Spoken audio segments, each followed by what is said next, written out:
আমিও মনে মনে ওকে স্মরণ করি।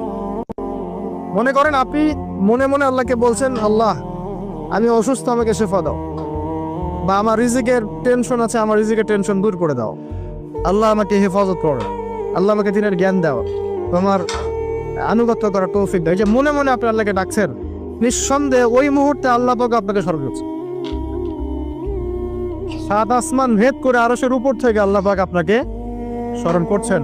আল্লাহ পাক বলছেন, যখন একজন মানুষ জনসমক্ষে আল্লাহকে স্মরণ করে, যেমন আমরা এখন করছি, জনসমক্ষে সবার সামনে আল্লাহর কথা আলোচনা করছি, আল্লাহ পাক বলছেন আমিও তখন এর চেয়ে অনেক উত্তম জনসমাবেশে ওই বান্দাদের কথা স্মরণ করি। আল্লাহ পাক আমাদের কথা স্মরণ করছেন, আমাদের কোনো ফিলিংস আছে? আল্লাহ আমাদের কথা স্মরণ করছেন, ওই যে যুবক ছেলে বসে বসে ফোন টিপছে, কোনো ফিলিংস আছে? মানে